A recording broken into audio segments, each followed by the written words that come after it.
Marco Polo by Mason. Today, kids, we will be learning about Marco Polo. But Mason, who is Marco Polo? Well, Marco Polo is a person who went from Italy all the way to China. Oh, and by the way, this was back in 1271, so yeah, there weren't airplanes or even cars. So that's why it's so amazing that he would go on foot all the way from Italy to China. Isn't that amazing? And I'm just sitting here on my couch like, Nah, I don't really feel like it. Anyway, yeah, time for the whole story of his life. 'Cause I'm stuck. Marco Polo was born in Venice, Italy.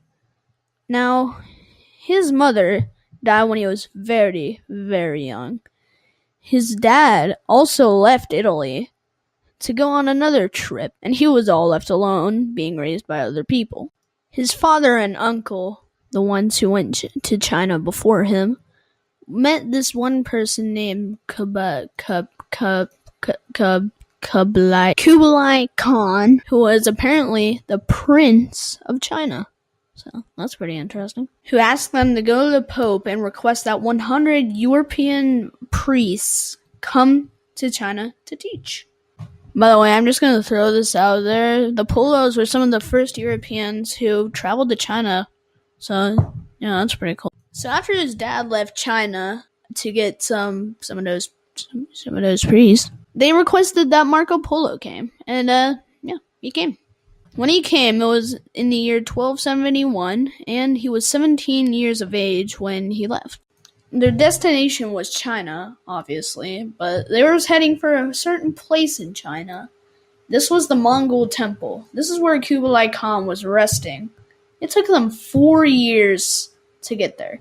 Just imagine, 4 years of walking, and more walking. Nah,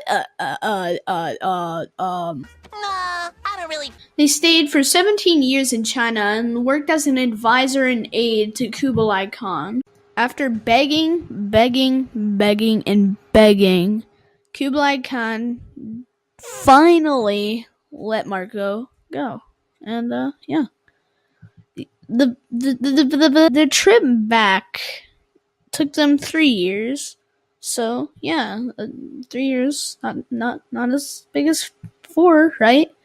Let's be on the positive side, guys. As he was going home, when he got back, he got captured at the age of 44 because there was a war between Genoa, I think that's how you say it, and Italy was going on, and they thought he was running away, sort of oh heck no, and they captured them. They captured him and put him in jail. So yeah, that's always nice, going to jail for no reason. While he was in jail, he collabed on a book with Rustichello da Pisa. I think that's how you pronounce it. Hold on, Rustichello da Pisa, I think is how you pronounce it, but quote me on that. Anyway, they collabed on a book called The Travels of Marco Polo. And, yeah, it ended up being a pretty good book, I think. I mean, I didn't ever read the book, but, yeah, I'm guessing it's good. His book greatly describes the Silk Road in China. It was printed in French, Italian, and Latin. For hundreds of years, Polo remained the only European source about China. Hundreds of years, that's actually a little bit surprising if you think about it. Polo's description eventually wound up influencing Christopher Columbus. Columbus took a copy of Marco Polo's book with him when he set off to find a new route to the Orient.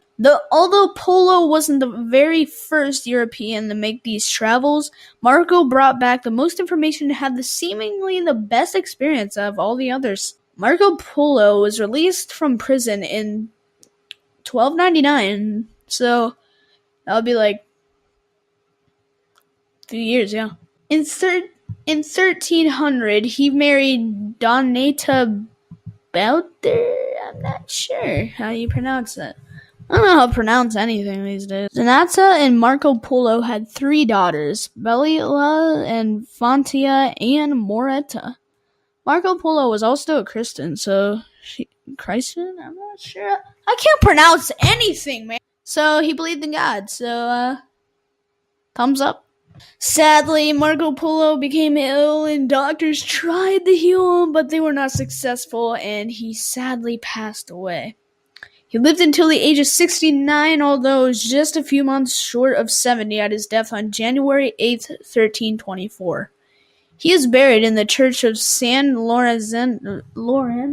I can't pronounce. Marco Polo's sheep was actually named after him a few years later. So, yeah, that's cool. Polo grew to bear the name El Milione because he was considered to be a great storyteller of his time. I'm not even going to say I can't pronounce that because, like, you guys already know. So, yeah, those are some facts about Marco Polo. If you enjoyed this video, make sure to leave it a like, even though the only people who are probably going to watch this are my class. But, you guys can, like, come to this video, give it a like, maybe, because I spent a lot of time on this, so you should really give it a like. So, yeah, I'll see you guys in the next video. If you're watching this on, actually, my channel, but, yeah, I don't know why you would, but, see ya.